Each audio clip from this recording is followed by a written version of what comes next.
Գյուրջան Կասկադ, հասանելի բնակարաններ 65 ամիս մարման ժամկետով։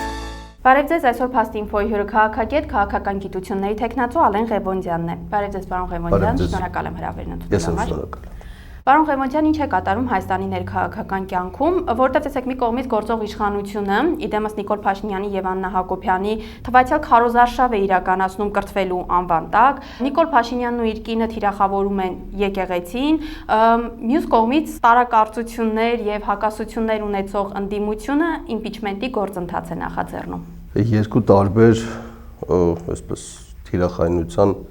process-ների մասին ասացիք, ես չեմ ալադառնա վարչապետի տիկնոջ նախաձեռնությանը, որովհետև կարելի է ալադառնալ մի բանին, որը ունի բովանդակություն, այս պարագայում կա ձև առանց բովանդակության եւ կա քարոզչություն։ Խնդիրը ինչ է, ինչու՞մ է, այսպես հանդես են եկել իրական Հայաստանի կոնցեպտով, որը սպառողական հասարակության կենցաղային հայիսպո, այսպես կոնցեպտն է, որ կապ չունի մենք ինչ ազգի ենք, կարևոր մի քանի պահանջմունքներ պետք է բավարարվեն, դա նյութական բավարարվածության պահանջմունքն է, սննդի այսպես պահանջմունքն է եւ սեռական բավարարվածության պահանջմունքը, որովհետեւ մենք լինենք երջանիկ։ Ես այդ հայեցակարգը բավական հանգամանալից եմ հետազոտել, հասկանալու համար, թե ինչ օրակարգով են իրենք փորձում փոխել Հայաստանը եւ հայ ինքնությունը ինչպես են ուզում վերաձևեն։ Եթե անկեղծ ասենք, իրական ասֆալտի վրա մենք ունենք բազմաթիվ այդպիսի մարդիկ եւ այդ մարդկանց մի էական մասը նախորդ ընտրություններում հենց իրեն էլ ընտրել է։ Այսինքն մարդիկ, ովքեր ասում են ինչ կապ ունի Արցախը ումն է, Սյունիքը ումն է, Երևանը ումն է, կարևորը կուշտ լինենք, ինչ որ պահանջումներ բավարարված լինի, դրանով մենք սահմանափակվենք, հա։ Ու այդ քարոզչական տարբեր հարթակներում, հենց վերջերս նաև Երևանի պետական համալսարանում այդ process-ները գնում են։ Այստեղ իհարկե մտահոգիչ այլ բան է, որ ենթադրելի ինտելեկտուալ համարվող ինչ-որ մարդիկ լուրջ դեմքով նստում ու լսում են այդ մարազմը,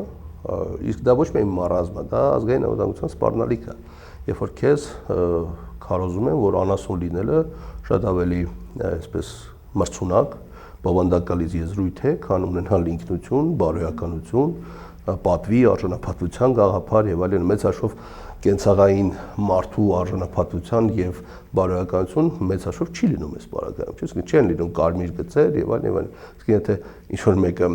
կարողանում է նյութական բարեկեցություն ապահովել, ուրեմն ինքը միակն ու անփոխարին է լինի, այս պարագայում իհարկե հավանաբար գործող վարչապետը ինքը իրեն է տեսնում։ Սա քարոզչական process է, ու մարդկանց մի մասը ովքեր հավաքվում են այդ լսարաններ, իհարկե պարտադողաբար են գալիս, բայց այնուամենայնիվ նստվածք տալու է, միանշանակ նստվածք տալու է։ Մյուս կողմից դուք խոսեցիք քաղաքական process-ների մասին, ես չեմ տեսնում Հայաստանում քաղաքական process-ներ, որտեղ այսօրվա օրակարգը կապված է impeachment exotic բառի հետ, fake օրակարգ է, ես հենց այնպես իհարկե չեմ ասում, մի քանի տարի առաջ մի անգամ էլ այդ նույն թիմից մի հոգի այսպես սկսեց այդ process-ը, իմ արձագանքը նույնն էր, ինչ որ այսօր է։ Ինչի է այդպիսի օրակարգ հենց այսօր առաջադրվում, այն պարագայում, երբ որ դու գիտես, որ որևէ պարագայով, որևէ դեպքում չես կարողանալու ԿՊ-ական ազգային ժողովով դեռ նախ պետք է հասնել այդ ազգային ժողովին, հետո անցկացնել որևէ տեխնացուի անգամ աշխարհի ամենահզոր մրցունակ տեխնացուին, հարցեր են առաջանում, իսկ հարցերը, երբ որ դու մոնիտորինգ ես ենթարկում ընդհանրապես քաղաքական process-ները, դու տեսնում ես, որ մեծ հաշվով այստեղ այդ impeachment-ի օրակարգը ոչ թե իշխանության դեմ է, փաստորեն ստացվում, այլ ընդդիմադիր մի կենտրոնի, այսպես ասած, ուղղվածություն է կամ ենթադրելի քաղաքացիական նախաձեռնություն, դա մարդիկ սերտաճված են այդ մի կենտրոնի հետ, այսպես քննադատողական վեկտորը, սլակները ուղղված են երկրորդ նախագահի եւ Հայաստան դաշինքի դեմ։ Հիմա այս թեզերից հետո ես միանգամից պիտակավորվում եմ, բայց դա էական չի, մեծ հաշվով, հա։ Ակնհայտ է, որ հաճախ երբ որ դու նաև քննադատության ռեժիմն ես նայում, թե ինչ բնույթի, ինչ ձևի, ինչ ինտենսիվության, իսկ մարդիկ ովքեր որ դրա տակ մտնում են, մարդկանց մի մասը քարոզչության փորձառություն ունեն, PR-ի փորձառություն ունեն, գիտե որ ինտենսիվ անընդհատ ասելով, որ այն նրանք դավաճան են, չեն մտնում impeachment-ի մեջ, մի բան որ իրենք էլ չեն կարողանալու անել, դա կարող է լինել խիստ որոշակի դեպքում, որի մասին ես խոսեմ, դու հասկանում ես, որ այդ մարդիկ ուղղակի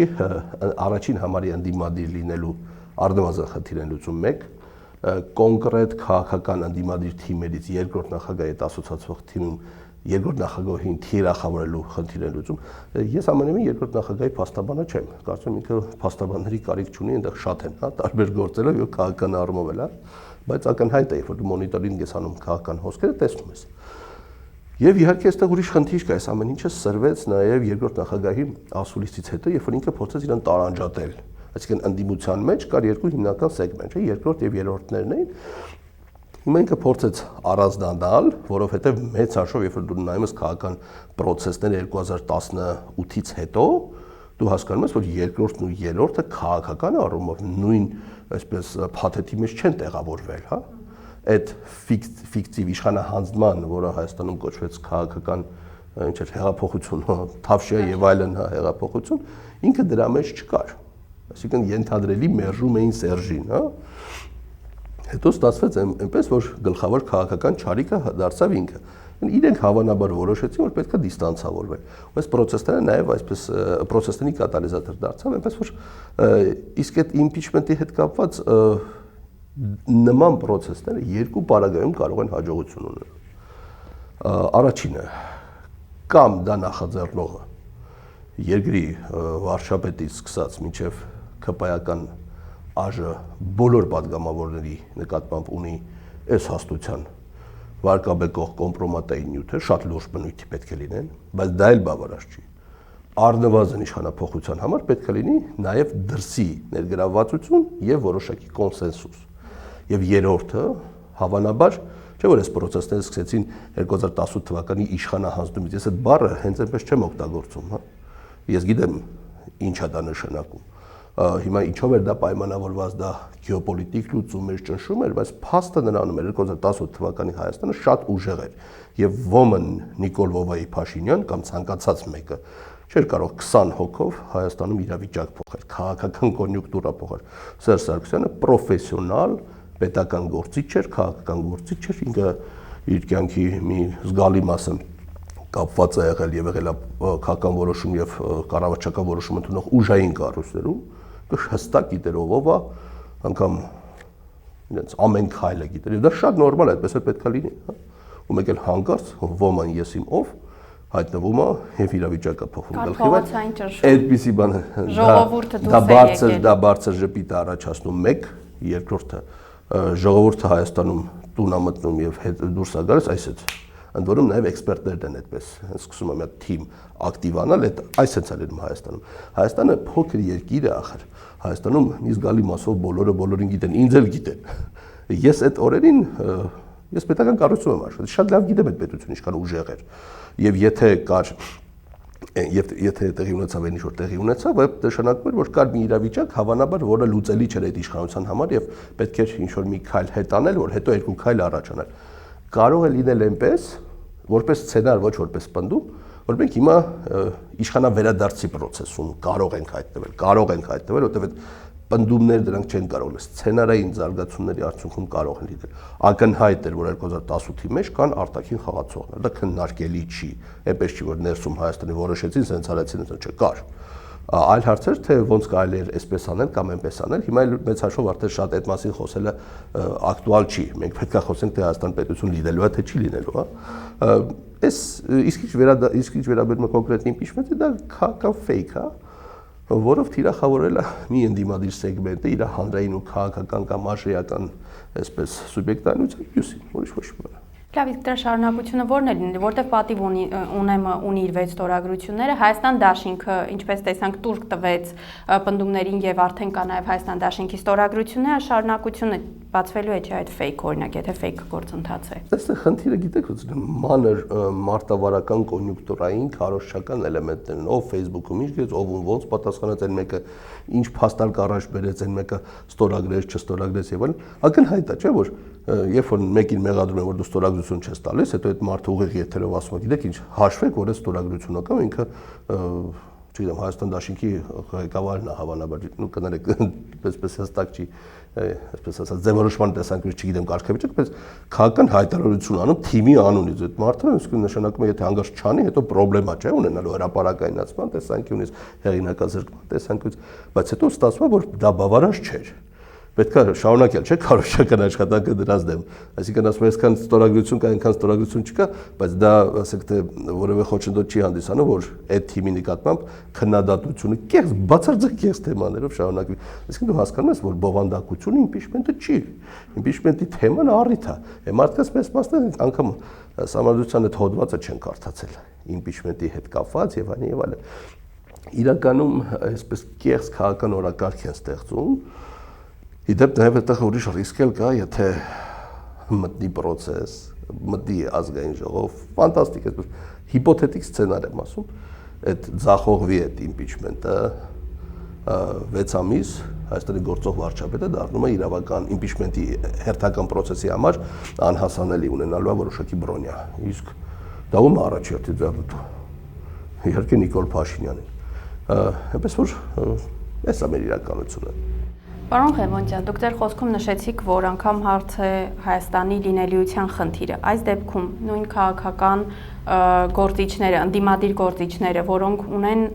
հարուստ քաղաքական կեցագրություն, այսինքն տարբեր պաշտոններ են զբաղեցնում, նրանք այդքան անհեռատես են, չեն տեսնում, որ Նիկոլ Փաշինյանի պաշտոնավարման շարունակականության դեպքում հնարավոր է, որ Հայաստանի Հանրապետությունը ընդհանրապես չլինի։ Լիանա ջան, Հայաստանի դիմադրության եւ իմունիտետի հիմնասյուները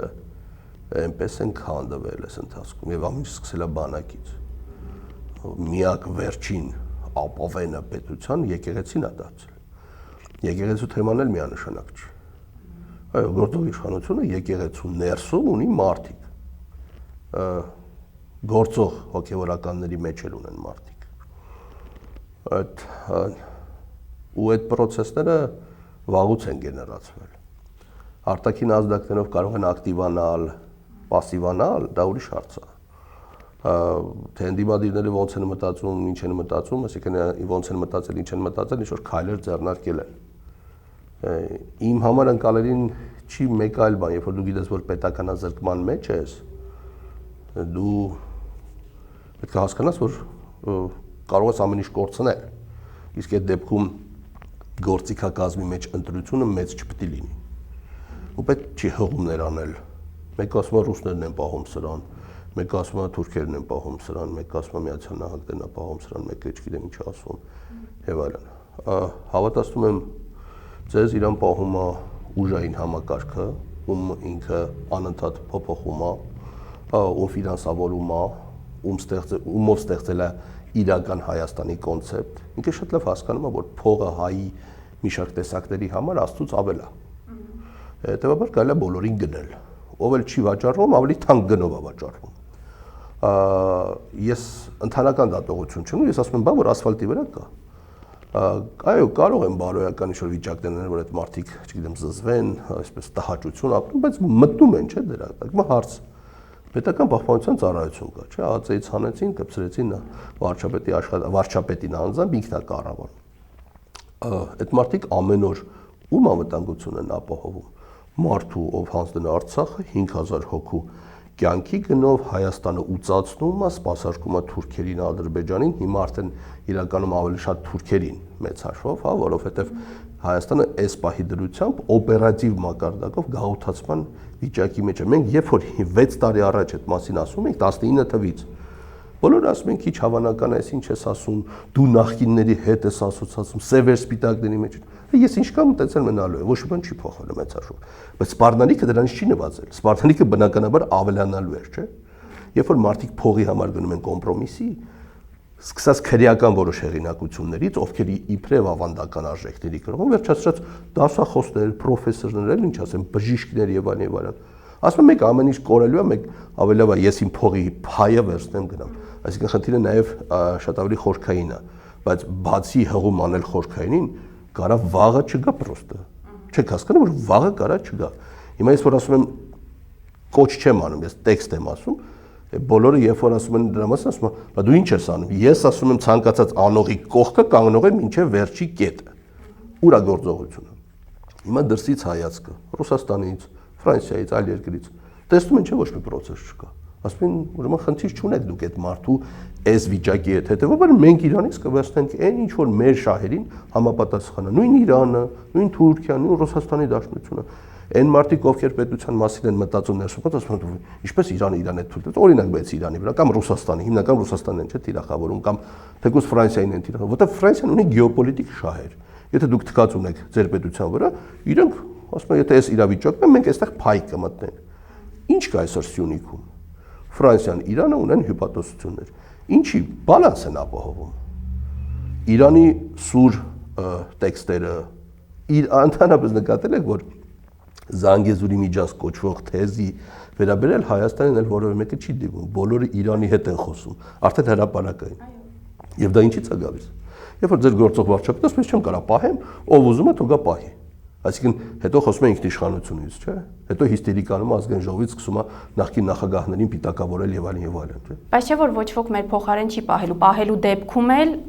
կոպիտ ասած գին են պահանջելու դրա համար։ Բնականաբար, տրամաբանական է եւ շատ բնական է եւ շատ հիմնավոր է, եթե դուք ձեր տունը, բնակարանը, հողը չեք պահում, ուրեմն դա ձեզ պետք չի։ Ուրեմն ուրիշին դա պետք է լինելու։ Այս կամ այն հանգամանքի զորու կարող են ռեզերվացիա սարքեն, կարող են փորձարկումների դաշտ սարքեն, ինչ ասես կարող են սարքեն։ Առաջիկա օրակարգը Հայաստանի ուծացման ո՞րն է լինելու։ Ատոմակայանի փակումը։ Տեխնոլոգիական խմբեր են գալիս Հայաստան, այսպես կոչված մոդուլային ատոմակայաններ եւ այլն եւ այլն։ Դուք հասկանում եք Հայաստանում գիտական պրոդուկտի տեսանկյունից հայերեն հոդվածներն ու գրքերը դարձել են 0։ Երևանի պետական համալսարանը դրա վառ վկայությունն է։ Այսինքն դուք պետք է անգլերեն բացառապես հոդված գրեք, հայերեն հոդվածը պետք չի, այստեղ շատ կարևոր ու շատ վտանգավոր բան կա, իրանք գիտեն ինչի մասին են, իրանք ինչի են այդ որոշումները ընդունում։ Լեզուն, լեզվամտածողություն ու արժե համակարգ է ստեղծում։ Երբ որ ես ու բրիտանացին իրար հետ խոսում ենք, մենք իրար ընկալում ենք մեր լեզվամտածողությամբ։ Երբ որ իմ լեզուն ուծացնում են, ես սկսում եմ բրիտանացու լեզվով խոսել, չգիտեմ, ռուսի լեզվով խոսել, ֆրանսիացու լեզվով խոսել։ Ես ինքնության կրող չեմ դառնում, հետեւաբար ես չեմ դիմադրում հանձնվելուց։ Բայց լեզուն էլ է, չէ՞, իմունիտետի էլեմենտ։ Մեսրոպ Մաշտոցը իմ կարծիքով Հայաստանի ամենալուրջ ու ամենակիրառական քաղաքագետներից, որտեղ իրանք ուզում էին պետություն ստեղծել, որպեսզի տարբերվեն մյուսներից, պետք էր գրի տեսակ, որը տարբերվում է նրանցից։ Այսինքն ինքնության էլեմենտը գիրն է։ Հիմա Երևանի պետական համալսարան, չգիտեմ, միգուցե ակադեմիա, միգուցե պետքառավարման ակադեմիան, ժող ինստիտուտը, իրաց մասով չգիտեմ, բայց ինչ նորմատիվներ են անում։ Հայերեն տեքստերը գիտական առ ոչինչ են, չի գնահատվում։ Եթե անգլերեն է գրում եւ այլն, դրանք շատ կարեւոր են եւ այլն։ Բայց դա ոչ թե Երևանի պետական օրինակ համալսարանը կամ ակադեմիան են որոշել, այլ կրթության, գիտության, սպորտի, մշակույթի նախարարությունն է։ Ես ներքևների հետ եմ շփվում, ես բարձր այրերի հետ այդ հասանելիություն չունեմ շփման։ Ես ասում եմ, ինչ կարգերի հետ ես առերեսվում եմ, հա, կարդալուց։ Ես հասկանում եմ ինչի համար։ Այդ հանձնվելու համար է, այդ փափուկ ուժն է, որը քեզ որպես ես, որպես հայ տեսակ, այդ գործիքակազմը բնաջուջում է։ Ու դա մենք առաջինը չենք եղել։ Եթե մենք խելացի մարդկանց շատ լսենք, իսկ YouTube-ում շատ խելացի մարդիկ կան, ովքեր հաղորդումներ են վարում, դասախոսություններ են կարդում։ Այո, ես X-ել եմ կրթվում, բայց կրթվում եմ խելացի մարդկանցով, ոչ թե մոդայի զորը եմ կրթվում։ Այո, իրանք ասում են փափուկ ուժով կարելի է հասնել նրան, ինչի ոչ մի ռազմական ուժով չես կարող։ Հակառակը ռազմական ուժի պարագայում ազգային ինքնությունը միշտ դիմադրում է։ Մեր խնդիրը ախր լուծման ցանկություն, խնդրի լուծման ցանկության բացակայությունն է ավելի պրոբլեմատիկ, որը ես գոնե չեմ տեսնում։ Այդ ամենամտահոգիչը։ Պարոն Ղևոնդյան, այս օրերին թիրախում է եկեղեցին, բայց ակնհայտ է, որ խնդիրը եկեղեցին կամ օրինակ վեհափառի կուսակրոնությունը չէ։ Ինչ թաքնված նպատակ է հետապնդում Նիկոլ Փաշինյանը եւ ընդհանրապես ովքեր են այս գործընթացում խառնված, անգամ եթե լինեն դրանք դրսի ուժեր։ Ցանկացած process կարող է տարբեր շահառուներ ունենալ եւ տարբեր չափաբաժիններով։ Հիմա եթե Ադրբեջանից մեսեջ է գալիս, որ ձեր կաթողիկոսը Շվեյցարիայում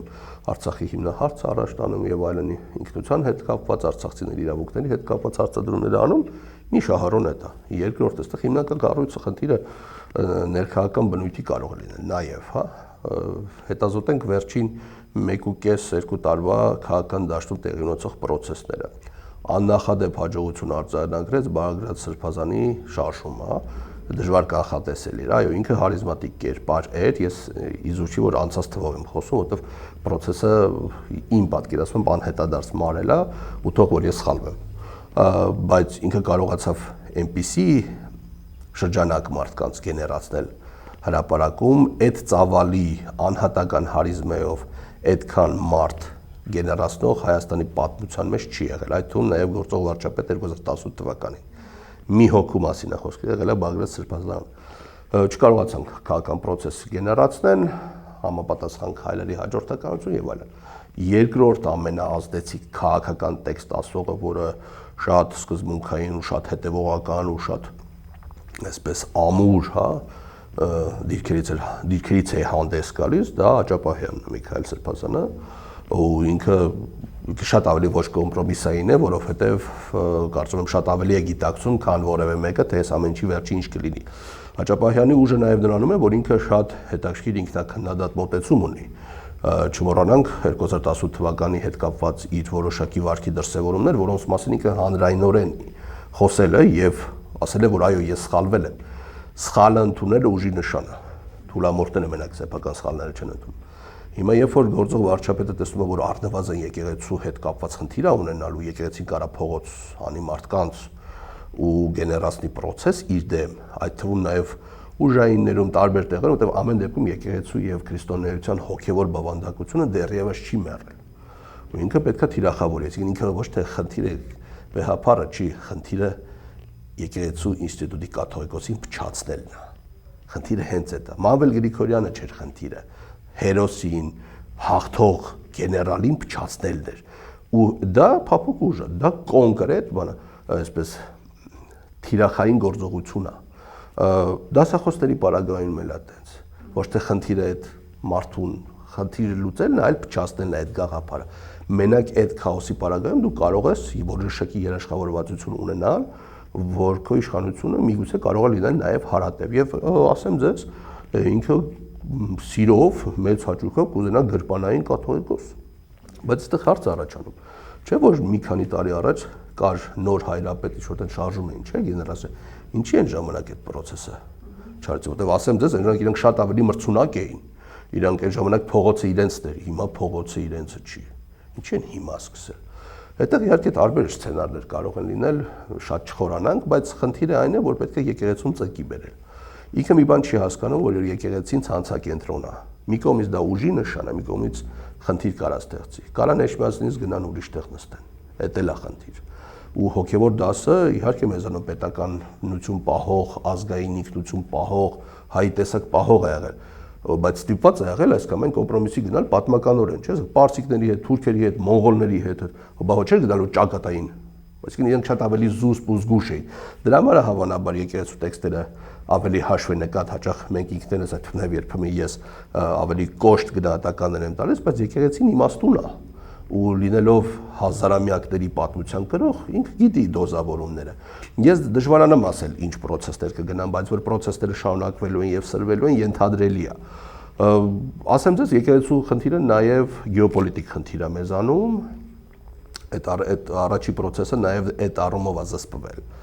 Ու հոգեվոր հայրերի մեջ իհարկե չկա միաբանություն մի շարք հարցերում, դա էլ է խնդիր։ Այնպես որ եթե հնարավոր լինի այս process-ից դուրս գալ, միգուցե դա կարևոր քարսյուն կլինի պետության պահպանման եւ իրավիճակի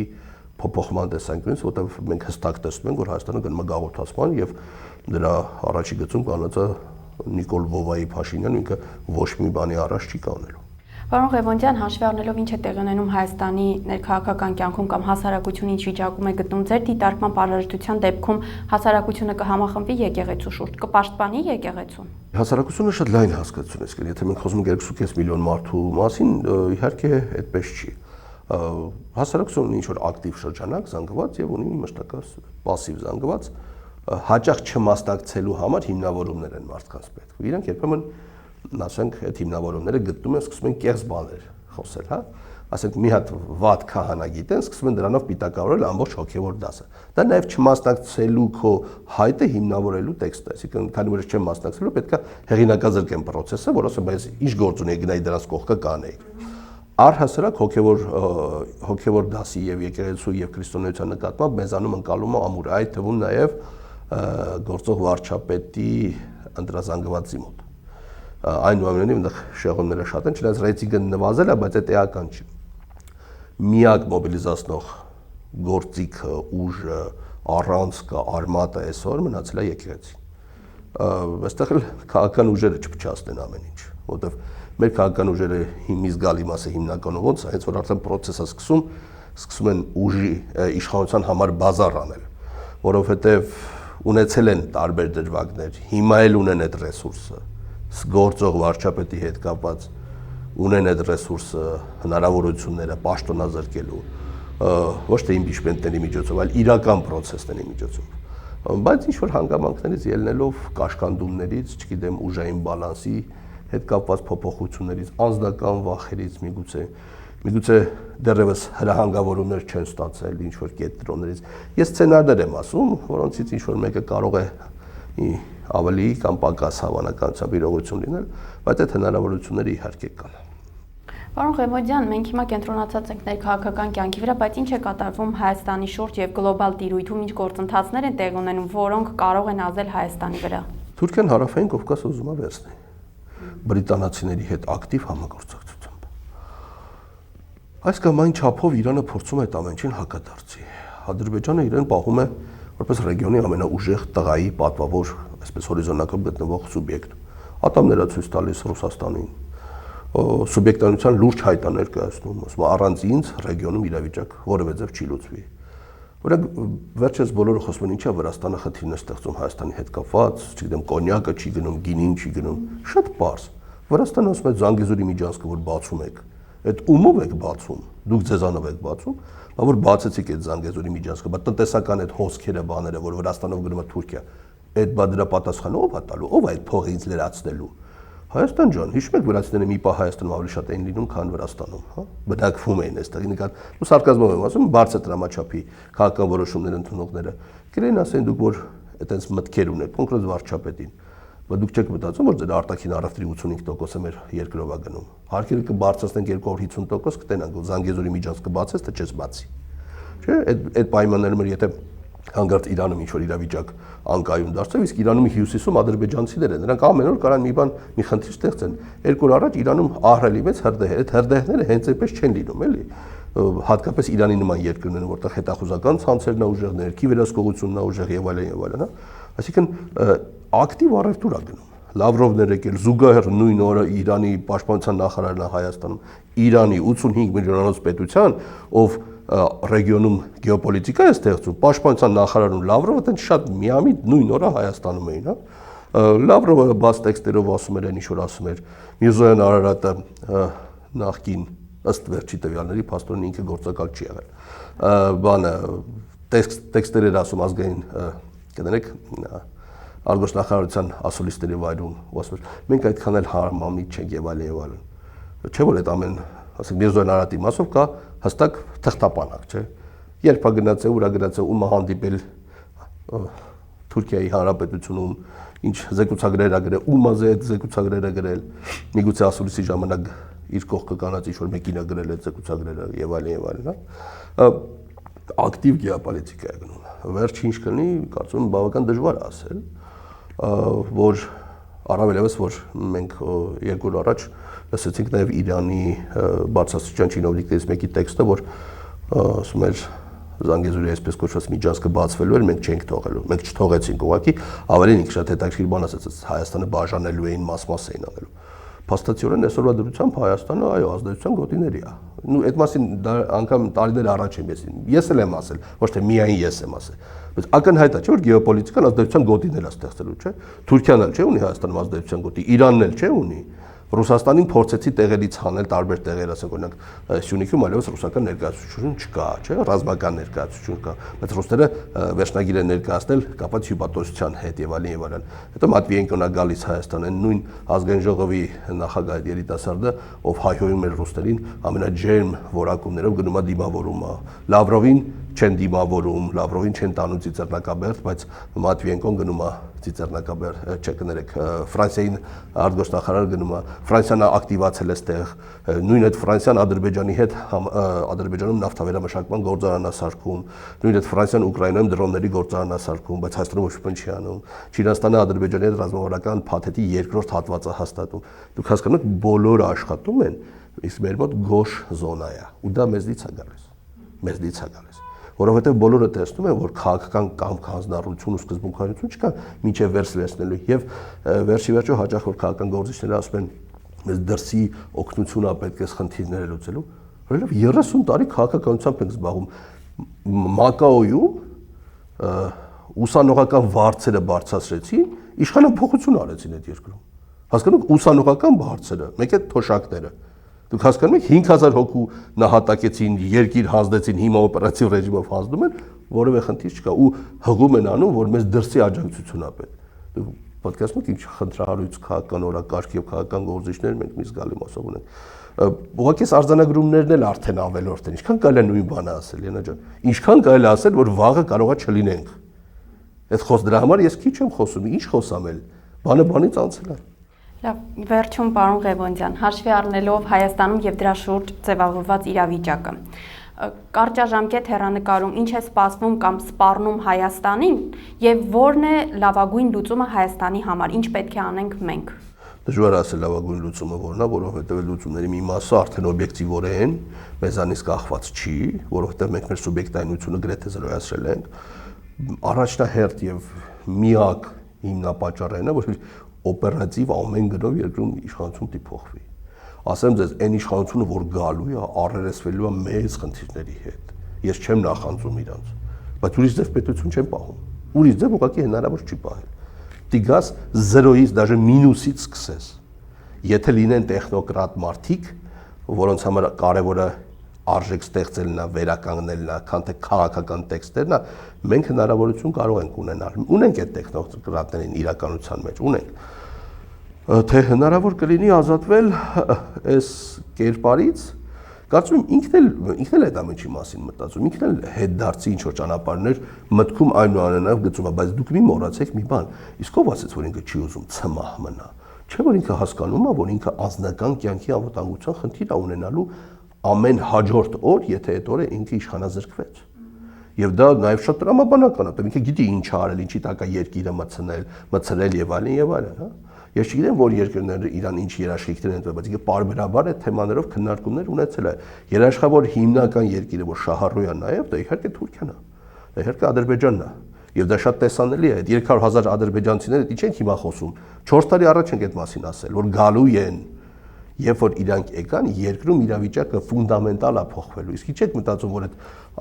ազգային գվարդը, որ սարքում են, դրա համար չեն սարքում, որ նախ սրա իշխանությունը ուժի առումով ամրապնդեն, երկրորդը նրանց հետ կապված հարցեր։ Ինչ եք մտածում, որ Հայաստանը ՀԱՊԿ-ից դուրս է գալու,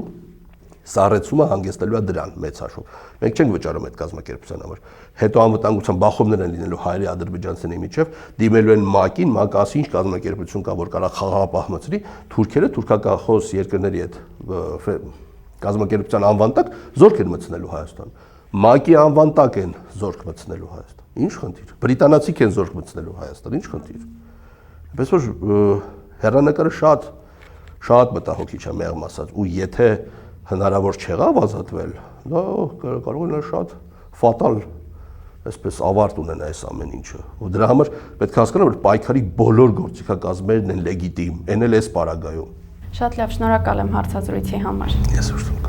Այսօր իմ հյուրը քաղաքագետ, քաղաքական գիտությունների թեկնածու Ալեն Ղևոնդյանն էր։ Fast-Info-ի հաղորդումներին արագ հասանելիություն ունենալու համար կարող եք բաժանորդագրվել YouTube-յան մեր ալիքին։